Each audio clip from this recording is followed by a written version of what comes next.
At dahil nga tapos na ating native kubo, abay kailangan natin din ng native na gamit. Siyempre, nakita tayo dito sa Chaong, Quezon. Uy! Pero mabubuhay say hi to my video. Abay, tingin-tingin muna guys. Hindi man tayo bibili agad. Baka tayo makabili dito ay pailan-ilan guys. Kasi nga naman, kailangan din natin itong mga native na ito para sa ating bagong kubo. Resas kung tawagin nga naman. Uy! Alay mo, Roy Bandrian ay mabili natin ang ilan sa mga gamit dito ay napakaganda man dito sa ating kubo. Guys, talaga namang native na native. Ay, sa ngayon, ayan mo ng isang dalawa palang upuan na yan na pwede nating tambayan. Pwede natin gamitin sa labas yung madali buhatin guys para madali din natin magamit. Kaya kami napatayan ng Lucena ng Amanay dahil din sa upong aray ay Diyos ka po ay din lang pala naman sa Chaong makita ay kaya naman layo ng inabot. Pero nag-enjoy naman kami ng isang araw dito sa Lucena, Quezon. Ayun yung daan guys, napakaganda. Kitang-kita mo, nagpa-nagwa ng Tal Volcanoan man. Uy, siyempre pagkita din natin sa buwede yan, busy-busy na naman ang ating mga kapatid guys. Siguro yung mga isang kaldag na lang ito at ayos na gamit na lang sa lubang kulang. Ayan, meron din guys sa nipo. Ang siguro dyan ka lang, may-ari ng bahay. Uy, ay madam na madam. Ang nga naman.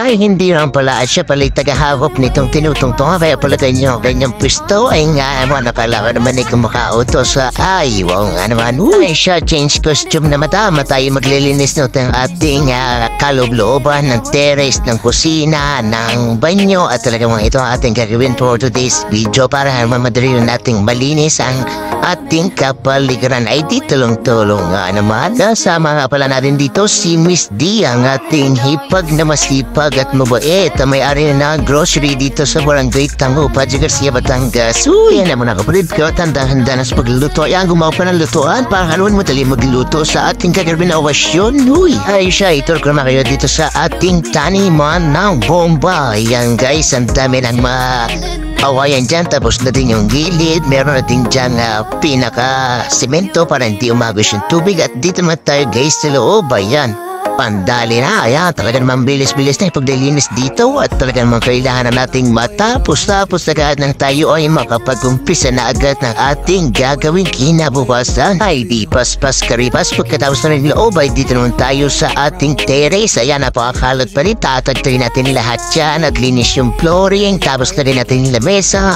Ay talaga naman magkakaigi dito. Ang sarap tumambay dito. At ang sarap din kumain yung talaga naman maritis ang katito. Nataas ang paa. Ay Diyos ka po, ay kaya naman.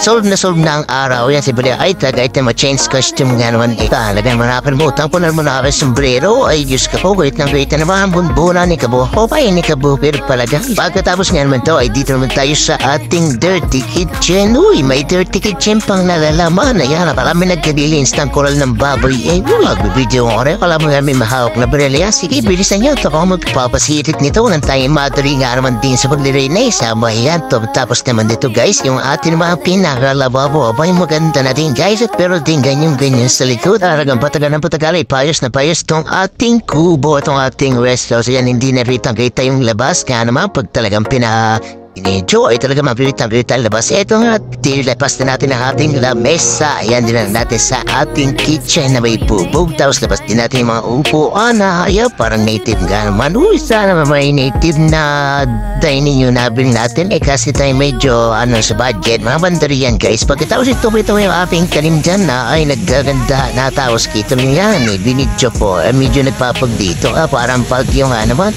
Tapos kalaro natin itong si Jared na tuwan-tuwan man dito sa aking pasilit na tubig. Ayan, kita mo yung batang yung pasilit-silit. Kasi ka po pag-star, ligalig din ang batang ilong iyakan. Ay, busy ka po nga namin nakapagyaw din. Ayan, ay pasilit-silit kumbaga. Ay, yan, ay tuwan-tuwan mo ito si Jared na ito. Uy, kasi nga pag hindi ito nalibang, apay mag-iayang pagpuri at magdilagilay. Kaya paano makakauwian dahil pang gawain dito guys. At ito nga ang ating finished product guys. Yun, nalagay na natin yung carpet dito sa loob. May electric pa na wala pang kurtina, pantrya. Nalagyan natin kurtina. Yan, mukhang marmol na guys.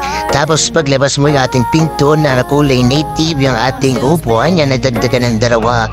Hindi pa yan final guys for today's video. Ganito muna guys. Tapos may display yan pa dyan. Ito yung ating kitchen. Medyo maayos at medyo may kalat na muti pero maayos na din guys. Ayan, tatakla mo natin yung mga naka-PVC dyan. Kaya si Father ay talagang, gusto ng inang pinto tayo atong pasok. Meron din tayong native na pinggan. Ayan guys, yan ayos tayo natin yan, banderiyan. Tapos dito sa terrace ay talagang linis na lang, ay alak na lang ang kulang at talagang ayos na din mag-inuman na. Ayan, ang lawak na yan guys.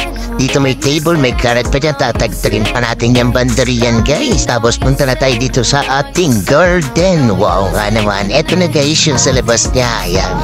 Medyo okay na siya pero talaga namang magpakasaya namin kasi natapos natin tong ating kubo. Yan ito pauwi na namin na boys at alam ko na yung nagbigay pa ng mais. Diyos ka boy, di ka sarap nga ng pagkaganit. Talagang pauwi na yung nagbibigay pa. Ayan si ating Jared na manigalig. Ayan, wink-wink na daw siya. Okay guys, thank you for watching. God bless all and peace out.